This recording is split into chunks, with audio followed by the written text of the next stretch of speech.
Hello everyone and welcome back to my another exciting video. तो आज की जो हमारी वीडियो है ये होने जा रही है हमारी क्लास 11th की फिज़िक्स के लिए, एंड इसमें भी आज हम इसका चैप्टर नंबर 2 कवर करेंगे जिसका नेम है काइनेमैटिक्स। सो इस वीडियो का पार्ट 1 होने वाला है। हम इसमें डिटेल्ड एक्सप्लेनेशन करने जा रहे हैं जो हमारे पार्ट्स बनेंगे सक्सेसिवली। एंड अगर आप इसका वन शॉट ढूंढना चाह रहे हैं तो वो भी हमारे ही चैनल पे अपलोडेड है, आप जाके देख सकते हैं। उसमें हार्डली 15 to 20 मिनट्स में पूरा का पूरा चैप्टर आपको समझाया हुआ है। आप प्लेलिस्ट में जाकर उसको ढूंढ सकते हैं। लेकिन इस वाली सीरीज़ में हम जो कि है पार्ट्स वाली सीरीज़ में हम इसको डिटेल्ड में एक्सप्लेनेशन करेंगे, एकदम डीप से डीप नॉलेज इसकी हम इसमें कवर कर लेंगे। तो चलिए बिना और टाइम वेस्ट कर इसको हम स्टार्ट कर देते हैं। आपकी स्क्रीन पे जो नोट्स हैं वो बहुत ज़्यादा अच्छे वाले नोट्स हैं, एंड आज मैं आपको बता देता हूँ आज हम 2.1, 2.2, 2.3, 2.4 तक, यहाँ तक आज हम इस वीडियो को लेंगे। एंड इसका पार्ट 2 जो है वो हम यहाँ से करेंगे। तो चलिए इसको फटाफट से ख़त्म करते हैं। आई थिंक 5 to 6 8 मिनट्स तक ही ये वीडियो जाने वाली है हमारी, तो इसको हम जल्दी जल्दी से ख़त्म कर लेते हैं। Position of any point is completely express by two factor. किसी भी अगर हमें बताना है कि मैं बोल रहा हूँ कि मैं वहाँ पे खड़ा हुआ हूँ, अब आपको कैसे पता चलेगा मैं कहाँ खड़ा हुआ हूँ? तो किसी भी पॉइंट की पोजीशन बताने के लिए हमारे पास दो फैक्टर होते हैं। पहला डिस्टेंस, जहाँ से कि ऑब्जर्वर उसे देख रहा है। मैं यहाँ पे खड़ा हूँ और मैं उसको देख रहा हूँ, तो मैं बताऊँगा कि वो मेरे से सपोज 5 मीटर की दूरी पे है। And direction with respect to observer, और वो मुझसे कितना है, वो मेरी लेफ़्ट साइड में खड़ा हुआ है। तो मेरे से 5 मीटर और मेरे लेफ़्ट में जो खड़ा हुआ है मैं उसकी बात कर रहा हूँ। तो ऐसे हम किसी की तरफ पॉइंट आउट करें, हम किसी की पोजीशन बताना चाहें, तो उसके लिए हमें दो चीज़ें मैटर करती हैं। जो ऑब्जर्वर है, जो उसको देखने वाला है, वो उससे कितनी दूरी पे है, और उससे उस आदमी से ऑब्जर्वर की डायरेक्शन कौन सी है। That is why position is characterised by vector. अब वेक्टर्स कैसे होते हैं? जिसमें कि हमें डायरेक्शन भी पता चले और जिसके अंदर हमें उसका डिस्टेंस भी पता चल जाए।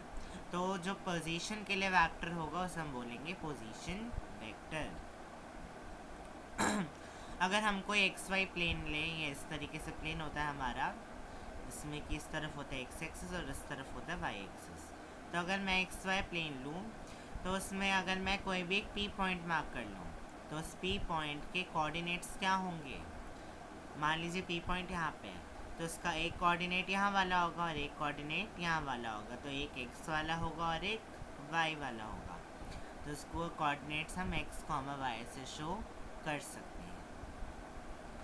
Then position vector r of point will be और उसका पोजीशन वेक्टर जिसमें कि हमें उसकी डायरेक्शन का भी पता चल सके, वो वाला कौन सा होगा? पोजीशन वेक्टर होगा, जिसको कि हम आर से शो करेंगे और उसमें एक्स आई और वाई जे भी पता चलेगा हमें। अभी आई और जे क्या होते हैं इस चैप्टर में बहुत अच्छे से आने वाला है, हम इसको आगे डिटेल में पढ़ेंगे। इसलिए अभी आप इसको ये समझ लीजिए कि इसको पोजीशन बता रहा है।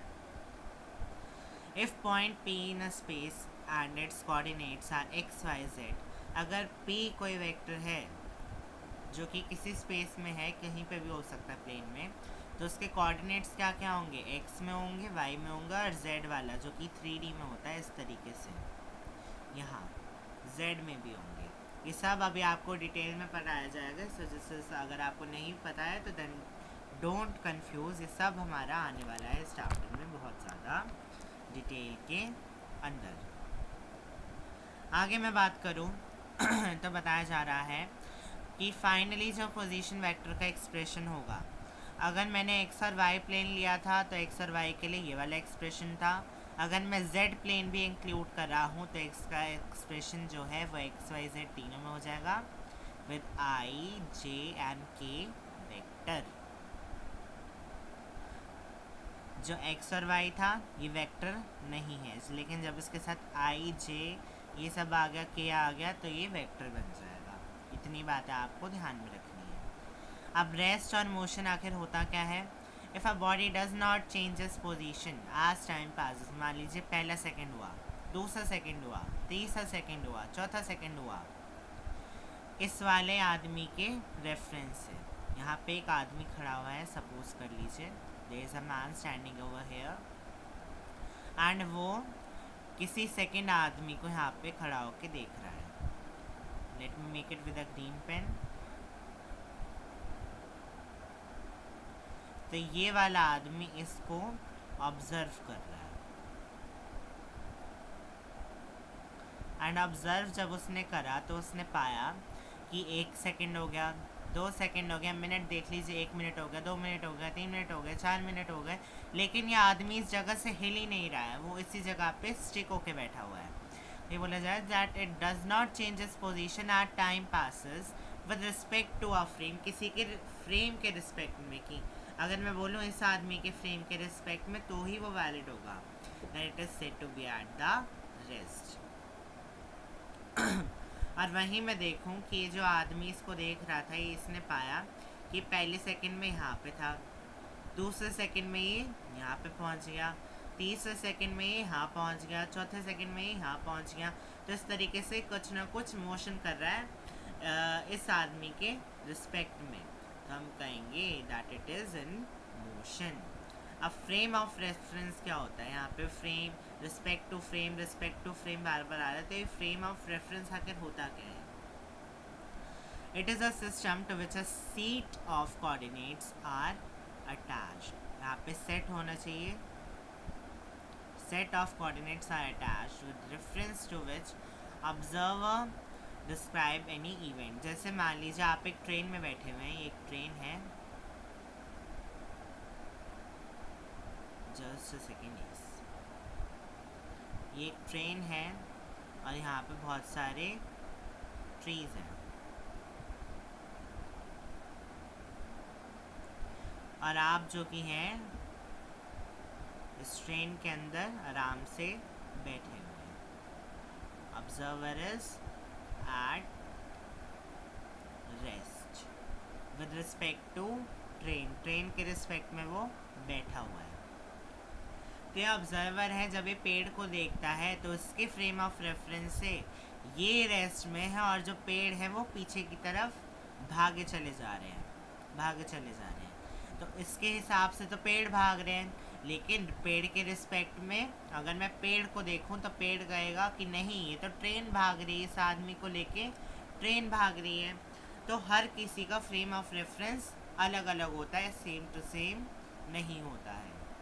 आई होप अच्छे से समझ में आ गया होगा. डाउट, अगर एक और बात आपको मैं बता दूं, अगर आपको कहीं पर भी डाउट आता तो आप वहीं पर ही वीडियो को पॉज करके सबसे पहले आप कमेंट में अपना डाउट रेस करेंगे. आपके जो डाउट है उसका जो आपको आंसर है वो तुरंत के तुरंत दे दिया जाएगा. तो इसलिए focus on doubts also. Rest and motions are relative terms. Obviously दोनों रिलेटिव टर्म्स है, एक में इंसान रुका हुआ है, एक में चल रहा है. फ्रेम ऑफ रेफरेंस के हिसाब से हो रहा है, टाइम के रिस्पेक्ट में हो रहा है, तो ऑब्वियसली वो रिलेटिव टर्म्स ही होनी चाहिए. और ये डिपेंड करते हैं फ्रेम ऑफ रेफरेंस पर. अगर मैं ट्रीज़ के रिस्पेक्ट में देखूं तो ये आदमी चल रहा है, अगर मैं इस आदमी के हिसाब से देखूं तो ये ट्रीज़ चल रहे हैं. अब हम देखते हैं the types of motion. Motion आखिर कितने टाइप्स के हो सकते हैं? तो 1 डायमेंशनल हो सकते हैं, 2 डायमेंशनल हो सकते हैं, और 3 डायमेंशनल, जैसे कि हम 3D भी बोलते हैं, जिसे हम 2D भी बोलते हैं, और जिसे हम 1D भी बोलते हैं. 3D मूवी आप सब देखने जाते हैं, वो इसी के 3 डायमेंशनल ही होता है. तो 1 डायमेंशनल में क्या होगा? सिंपल, एक कोई भी चीज़ है वो सीधी सीधी सीधी सीधी एक लाइन में चली जा रही होगी, एक सीधा सीधा मोशन हो रहा होगा.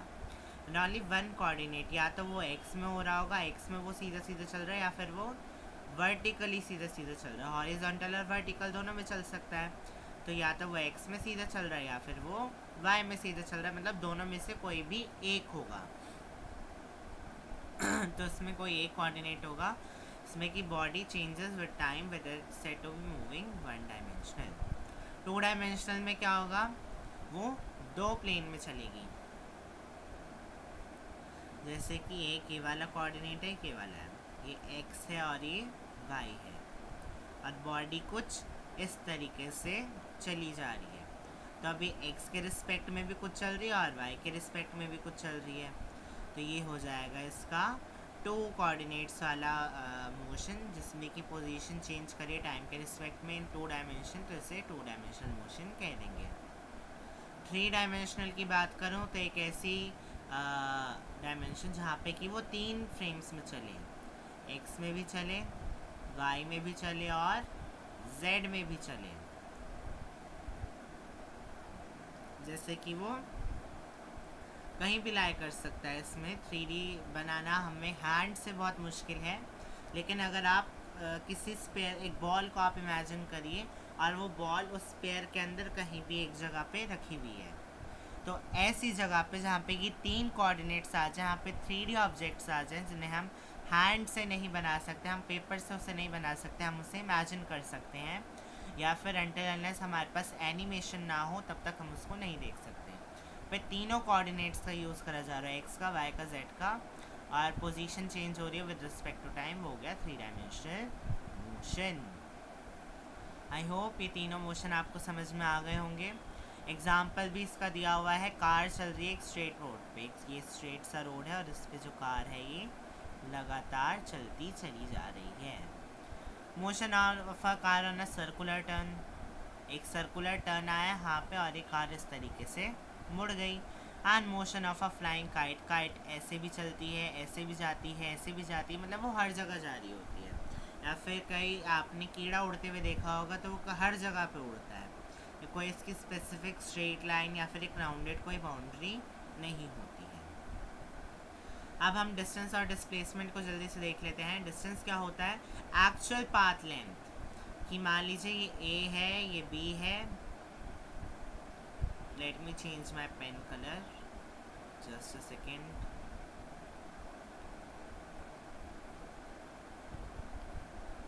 यस, ये A है, ये B है और ये C है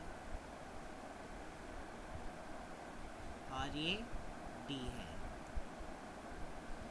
मैंने 4 आपके लिए स्पॉट्स बनाए हैं। अब इस पर हम जो पाथ है वो ट्रैक करते हुए चलेंगे। सबसे पहले जो A है ये B पे गया, कितना?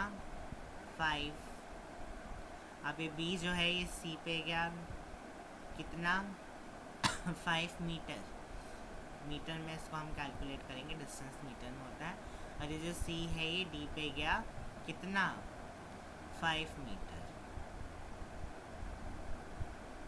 सेंटीमीटर में भी हो सकता है, लेकिन अभी हमने मीटर यूज करा तो हम इसको मीटर ही लेंगे। तो अब ये जो डिस्टेंस क्या होगा इन सारे के सारे का टोटल 5 मीटर। 5 मीटर मतलब हम जितना भी चले हैं, चाहे हम इधर जा रहे हो, चाहे हम इधर जा रहे हो, चाहे हम ऊपर जा रहे हो, नीचे जा रहे हो, कहीं भी जा रहे हो, हम घूम घूम के भी जा रहे हो, लेकिन जो उसका एक्चुअल डिस्टेंस जितना हमने टोटल ट्रैवल करा है वही हो जाएगा उसका डिस्टेंस। और इस वाले केस में कितना हो जाएगा? 15 मीटर। और मान लीजिए अगर मैं बोलूँ ये D वापस से A पे आ गया, तो इसका डिस्टेंस कितना हो जाएगा? 20 मीटर, क्योंकि 5 5 5 और 5 मिला के कितने हो जाते हैं? 20 हो जाते हैं। एक स्केलर क्वांटिटी है, क्यों? क्योंकि इसमें हमें जो डायरेक्शन है वो नहीं पता होती, जिसमें कि सिर्फ आपके मैंने लिए यहाँ पे मैं लिख भी देता हूँ कि आखिर स्केलर क्वांटिटी होती क्या है। तो एक ऐसी क्वांटिटी जिसमें सिर्फ मैग्नीट्यूड हो,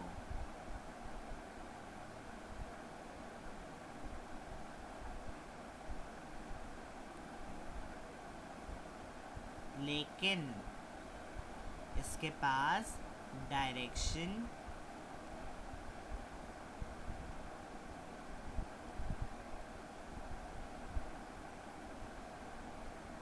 ना हो, तो ऐसी क्वांटिटी को हम स्केलर क्वांटिटी बोलते हैं। और जिस पे मैग्नीट्यूड भी हो और डायरेक्शन भी हो उसे हम वेक्टर क्वांटिटी बोलते हैं। इसके डायमेंशन देख लेते हैं डिस्टेंस के। m0 मतलब मास इसका कुछ नहीं होता, डिस्टेंस होता है इसमें और टाइम भी इसमें नहीं होता है। क्यों? क्योंकि इसमें सिर्फ और सिर्फ हम डिस्टेंस को ही, डिस्टेंस अपने आप में ही लेंथ को बताता है, तो उसमें लेंथ होगी। और इसकी यूनिट कितनी होती है? मीटर। मीटर इसकी ऐसा यूनिट होती है। अभी MLT का जो कॉन्सेप्ट है ये आप चैप्टर नंबर 1 में पढ़ के आए होंगे बहुत अच्छे से, सो इसकी मैं डिटेलिंग नहीं करूँगा। और इसमें इसकी यूनिट जो है वो सेंटीमीटर भी हो सकती है, लेकिन वो ऐसा यूनिट नहीं होगी, ऐसा यूनिट सिर्फ और सिर्फ मीटर होती है। डिस्प्लेसमेंट की बात करें, any change in the position, या फिर मैं बोलूँ shortest distance,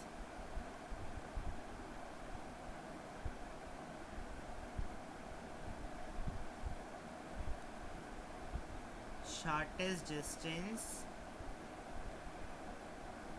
between initial and final point,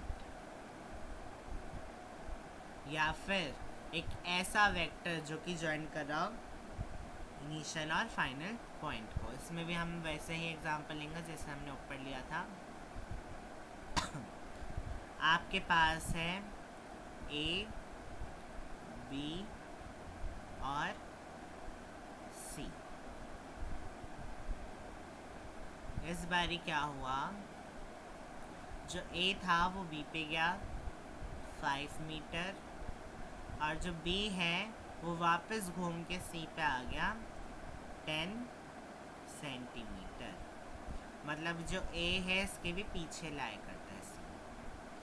तो अब ये पॉजिटिव में कितना गया, इस तरफ हम लेंगे पॉजिटिव और इस तरफ हम लेंगे नेगेटिव।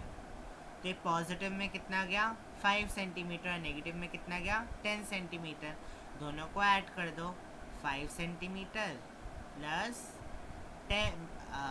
Minus 10 centimetre. अब प्लस और माइनस हमें पता है माइनस ही हमें देंगे वापस, तो 5 माइनस 10, क्या आंसर आएगा -5। तो ये जो है वो B पे पॉजिटिव में 5 गया और फिर वापस कितना दूर आ गया -5 सेंटीमीटर। तो A और C यहाँ से इतना जो डिस्टेंस है ये भी कितना हुआ 5 सेंटीमीटर, और इतना डिस्टेंस भी क्या हुआ 5 सेंटीमीटर। और A और C के बीच में जो शॉर्टेस्ट डिस्टेंस हुआ वो ही तो हुआ ये भी -5 सेंटीमीटर। और अगर मैं बोलूँ ये C वापस A पे आ गया, अब क्या हुआ, जो इनिशियल पोजीशन थी वही इसकी फाइनल पोजीशन बन गई। तो इनिशियल माइनस फाइनल कितना होता है 0। कब, जब इनिशियल और फाइनल पोजीशन सेम होगी। आई होप इतनी बात आपको समझ में आई होगी। अगेन अगर डाउट रह गया है तो कमेंट सेक्शन में ज़रूर लिख देना है। आपके डाउट की जो आपका जो भी डाउट होगा वो तुरंत जितना जल्दी पॉसिबल होगा वो क्लियर करा जाएगा। तो आई होप इतनी बात आपको समझ में आई होगी। इसमें भी हम देख लेते हैं वाटर वेक्टर क्वांटिटी है। और एक और बात बता दें, जो पॉजिटिव और नेगेटिव वाला केस है ये सिर्फ और सिर्फ डिस्प्लेसमेंट में अप्लाई होता है, डिस्टेंस में अप्लाई नहीं होता। डायमेंशन इसकी सेम रहेगी, SI यूनिट भी सेम रहेगी। और अगर मैं बोलूँ इतने सारे जो डिस्प्लेसमेंट है एक बॉडी कर रही है, तो टोटल डिस्प्लेसमेंट कितना होगा, इन सब का सम कर दीजिए। इन दोनों के बीच में कंपैरिजन देख लेते हैं। डिस्टेंस हमेशा ज़्यादा होता है डिस्प्लेसमेंट से, क्यों, क्योंकि हमने देखा जब ये इतने से इतना गया और इतने से वापस इतना आ गया, एक second let me change the colour and then explain. यहाँ से गया और यहाँ से वापस इतना आ गया, तो इसमें आंसर आया -5। लेकिन अगर मैं इसी में ही सेम टू सेम केस में मैं अगर डिस्टेंस कैलकुलेट करता, तो डिस्टेंस में हम नेगेटिव पॉजिटिव नहीं लेते हैं, जितना भी आपने ट्रैवल करा है उन सबको आप प्लस कर देते। तो इसमें डिस्टेंस अगर हम देखते तो वो कितना आता, डिस्टेंस आता है 10 + 5 15। ऑब्वियसली 15 ज़्यादा होगा -5 से, तो इस वजह से हम कह सकते हैं distance is greater than always displacement. या बराबर कब होगा, जब वे वापस ना जा रहा हो, जहाँ पे भी वापसी ना हो रही हो, सेम टू सेम ऐसा ही केस हो रहा हो कि यहाँ से बस जाएगा और यहाँ से ये यहीं पर ही रुक जाएगा, not like this, just a second, yes yes yes, ये ए से बी तक ही गया बस। अब इस केस में क्या होगा, डिस्टेंस इतना होगा उतना ही डिस्प्लेसमेंट होगा, क्यों, क्योंकि वापस तो आया ही नहीं। For a moving particle distance can never be, distance कभी भी नेगेटिव या ज़ीरो नहीं हो सकता है, सिर्फ और सिर्फ पॉजिटिव ही होगा।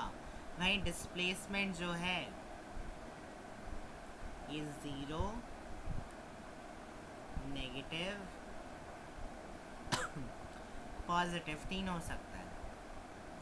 तो इसलिए हम कह सकते हैं डिस्टेंस हमेशा ज़ीरो से बड़ा ही होगा और डिस्प्लेसमेंट बड़ा, इक्वल्स या फिर छोटा भी हो सकता है ज़ीरो से।